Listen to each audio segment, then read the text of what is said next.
My name is Claire. I'm 32, and for most of my adult life, I believed being dependable was the same as being loved. I was the responsible one, the quiet one, the daughter who never made a fuss and always showed up.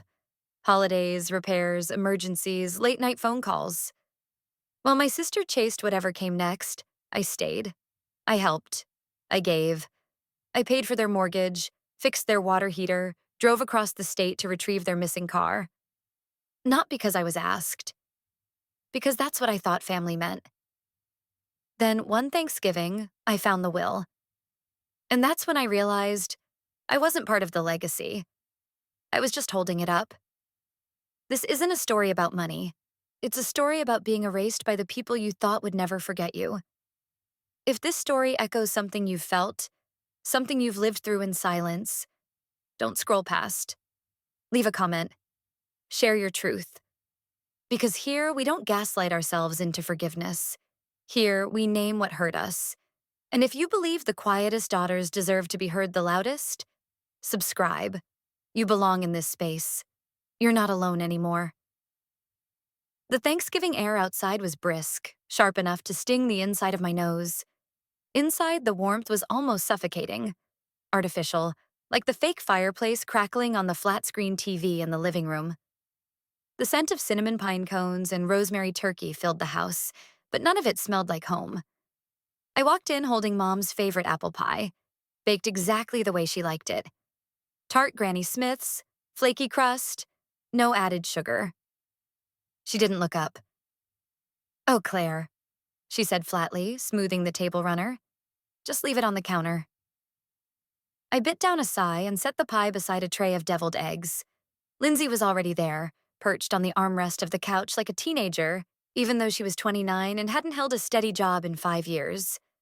She looked up and smiled, cheeks rosy with whatever mimosa she'd just finished. "Hey, sis," she chirped. "You look professional." I gave a tight smile. "Hi, Linz." Walter emerged from the hallway, tightening his belt. He nodded at me, then patted Lindsay on the shoulder. "Glad you made it, kiddo," he said. To her, not to me. Dinner was a performance. Mom's turkey was dry, but everyone complimented it. Lindsay told a story about a short-lived attempt at freelance marketing. No details, just vague optimism and phrases like manifesting abundance. Dad laughed. Mom beamed.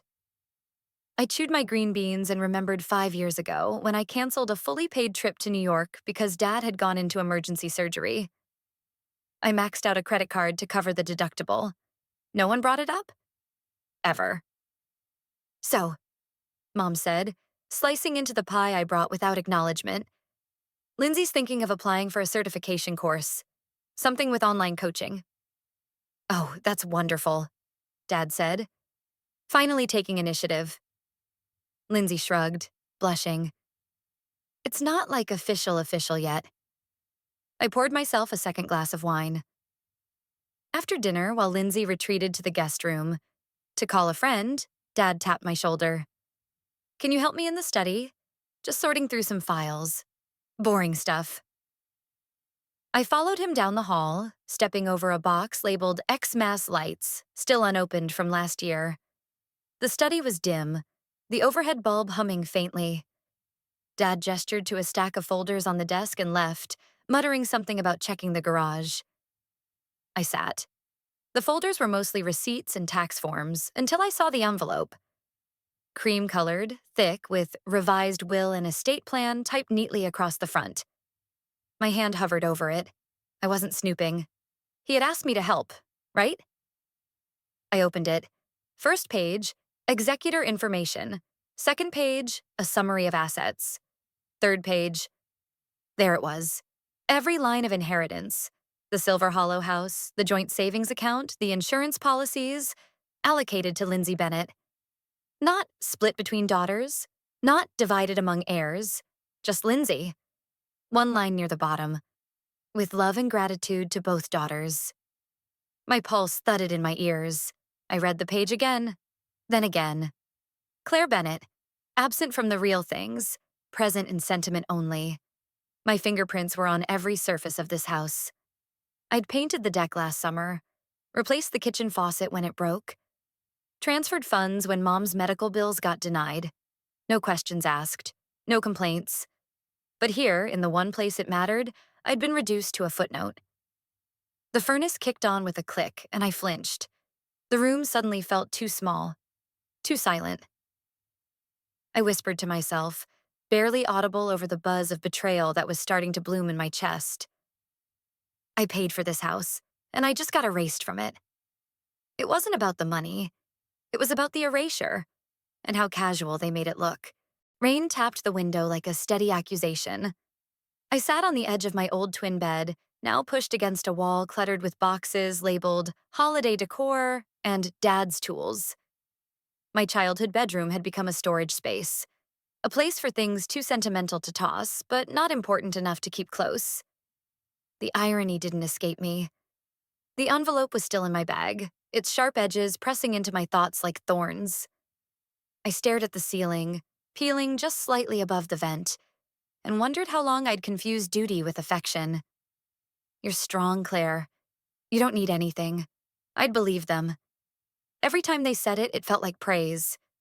Now it sounded like justification, like a reason to leave me behind without flinching. Footsteps padded down the hallway, then a soft knock. Claire? Dad. I didn't answer. He opened the door anyway, careful not to look too directly at me. I, forgot to say thanks for helping earlier.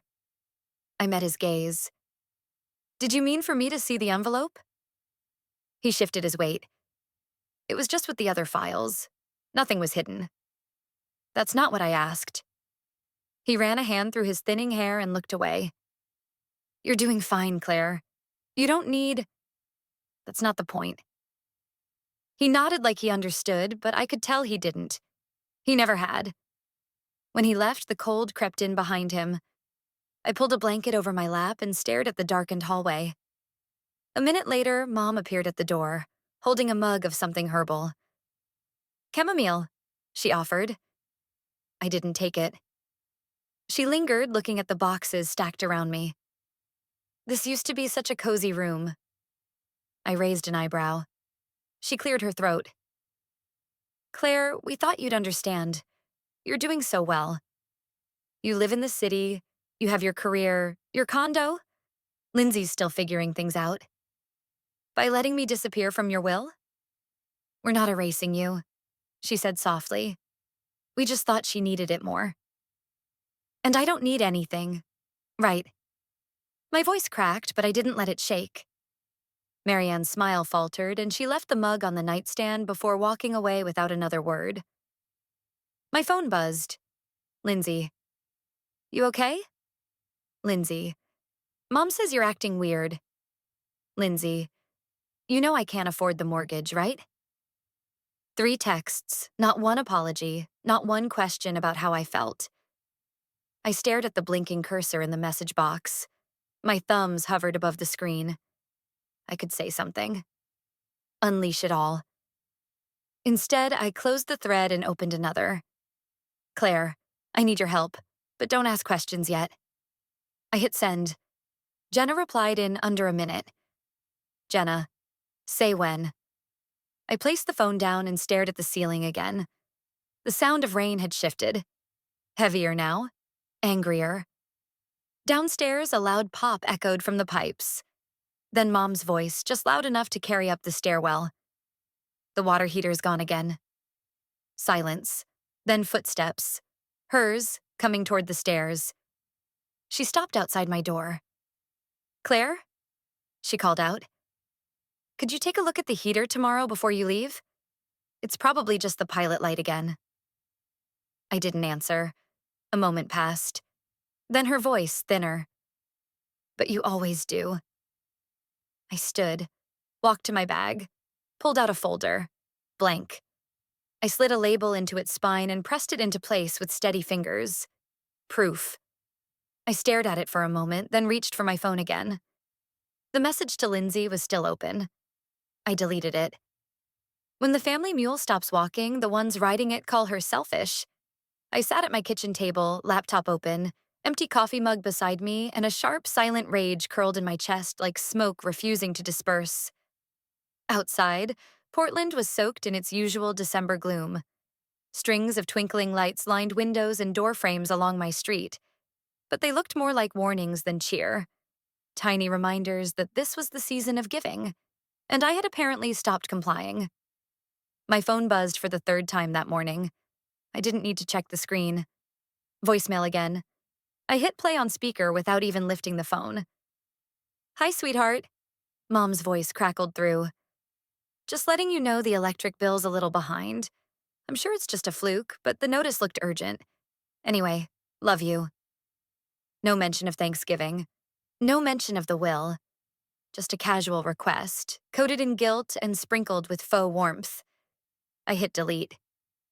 "You're going to need receipts," Jenna said, arms crossed as she stood behind me. She sipped her latte slowly, watching my screen like a hawk. "I have them," I said. Jenna arched a brow. "You have fragments. You need documentation, dates, amounts, messages, every dollar, every favor, every time they called you because Lindsay forgot how to function as a human being." I clicked into my inbox, typing keywords into the search bar. Hospital bill, plumbing repair, Lindsay, Mom's deductible. Emails popped up like ghosts. I opened Venmo and scrolled through years of transactions. Quiet, automatic payments I'd made without a second thought. "That time Lindsay took the Camry to Bend and didn't come back for a week?" I said. They couldn't reach her. I drove across the state to find the car, paid for the tow, covered her missed rent. "Let me guess," Jenna said, deadpan. "She said thank you with an Instagram story." She never said thank you at all. We worked in silence. Jenna helped me organize a folder, adding screenshots, PDFs, annotated notes. I opened a spreadsheet and began listing totals. The number climbed faster than I expected. I opened another tab and pulled up my phone. Voicemail again. This one wasn't Mom. "Claire," a male voice said. "This is Mr. Thompson. Sorry I missed your call earlier. I was surprised to hear from you, but I think you may want to see the original draft of the will. Please call me back." I leaned back, fingers frozen above the keyboard. Jenna stopped typing mid-sentence. "You okay?" she asked. "No," I said, a slow smile tugging at the edge of my mouth. "But I'm getting there." I turned back to the laptop and opened the folder we'd been building. The file name blinked. Proof.pdf. I clicked rename. truthbennett.pdf. When I stopped paying, they didn't call to ask why. They called to ask when I'd resume. Emails blurred past as I scrolled through client briefs, but my mind wasn't in the office. It hadn't been since Thanksgiving. My inbox pinged again. Jenna. Subject, draft attached. Body. This one's sharper, they'll feel it. You sure you don't want to post it? I clicked the attachment, skimming the careful language she'd crafted. Dignified but cutting. The kind of truth that didn't scream but sliced. A line near the end stuck with me. Silence isn't strength, it's camouflage for dysfunction. I minimized the window. Not yet. My phone buzzed. Again. I braced myself and flipped it over. A screenshot from Lindsay. Underneath it, a single message. "Really? Gonna make Mom cry again?" The screenshot was a Facebook post from Marianne. "The child you give the most to often gives the least back." Walter had shared it. He tagged me. I laughed. A short, bitter sound that startled the intern outside my office. I closed the door gently and locked it. Jenna met me at the cafe that evening. She handed over a flash drive and slid into the booth across from me. "You look collected," she said. "I am." "That's worse," she added with a smirk. We went over the timeline again, her notes now forming a clean arc of evidence. Financial transfers, services rendered, messages archived. It was meticulous. Claire Bennett, the reliable one, finally turning the full weight of her competence inward. For herself. I stirred my tea, steam curling around my face. Mom used to say, "Don't make this a scene." And I never did. Jenna leaned in. What changed? I realized they were never scared of hurting me, only scared I'd show it. She nodded slowly. So what's next? Before I could answer, my phone lit up with an unknown number. I excused myself, stepping into the cold December air.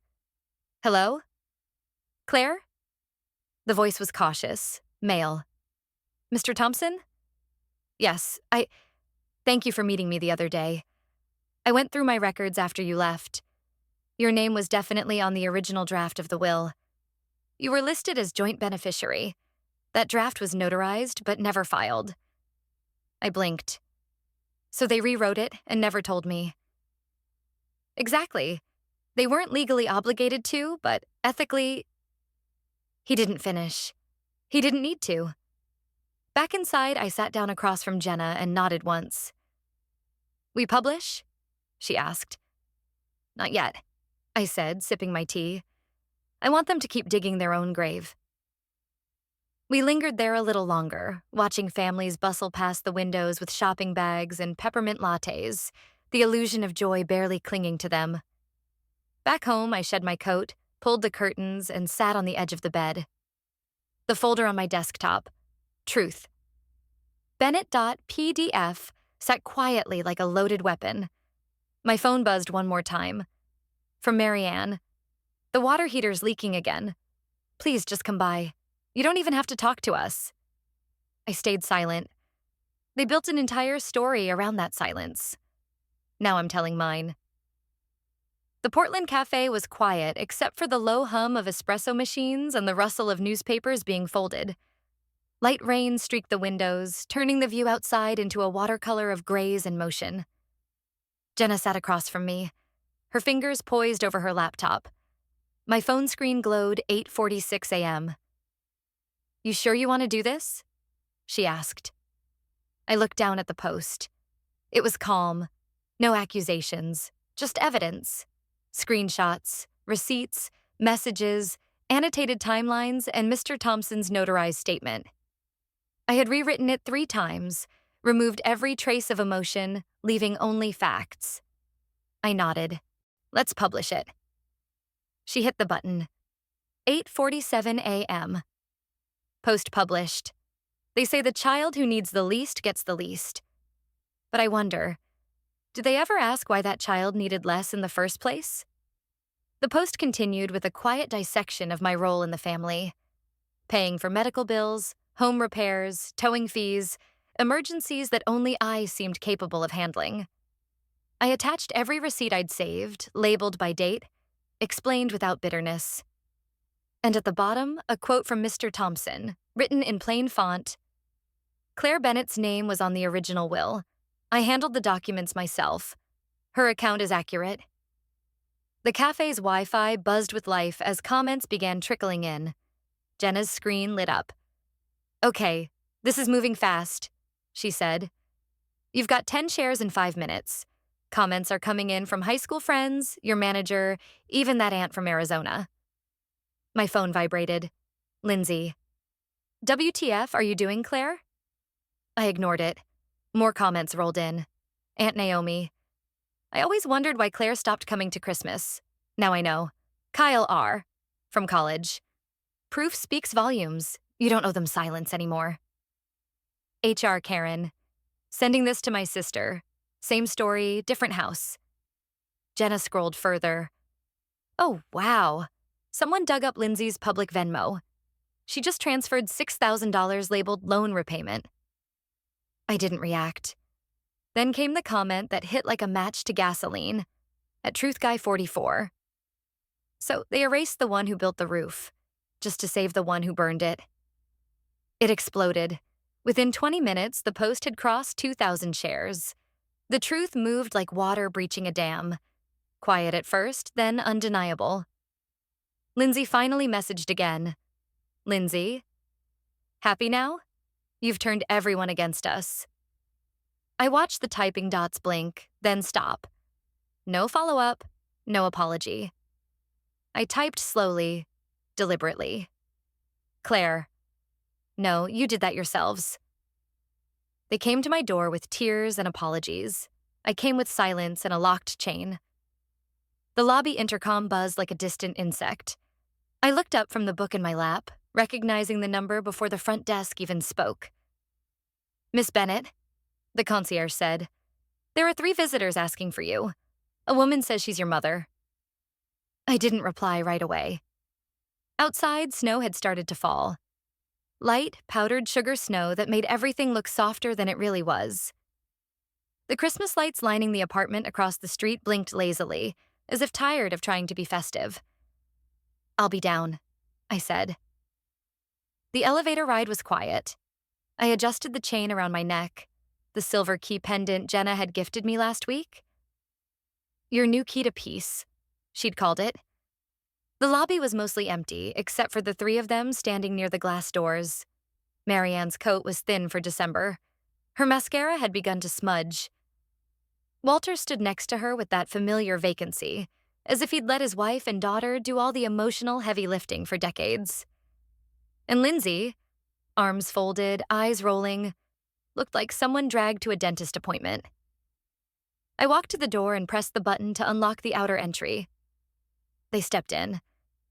But I didn't press the second button, the one that would buzz them past the inner security door. We stood with 3 feet and 1 pane of glass between us. Marianne stepped forward. Claire, we didn't mean to hurt you. I nodded slowly. Number you meant to choose. You just didn't think I'd walk away. Walter's lips parted. Can we fix this? I tilted my head. Fix what? The part where you made me invisible? Or the part where you asked me to pay the utility bill while erasing me from your life? His gaze dropped. He didn't speak again. Lindsay gave a dry laugh, shaking her head. This is about attention. You got what you wanted. Sympathy. Everyone thinks you're the martyr now. I met her eyes evenly. There's no prize, Lindsay. Just peace. And that's mine now. For a long second, no one moved. The heater hummed quietly overhead. A car passed outside, its tires whispering against slush. I took a breath, looked at each of them. Really looked. Then I turned and walked away. The buzzers stayed silent behind me. As I reached the elevator, my phone pinged. Mr. Thompson. Claire, I finalized your new will. You've inherited your own peace. Congratulations. The ones who once spoke in silence now knock with regret. But some doors once shut are never meant to open again. Claire didn't seek revenge. She demanded recognition and got it by holding up a mirror they never wanted to face. Like a slow-burning truth finally spoken aloud, justice didn't scream. It simply stood its ground. When injustice is met with unwavering courage, the final verdict can echo through a lifetime. Sometimes the bravest act isn't fighting back. It's walking away and locking the door behind you.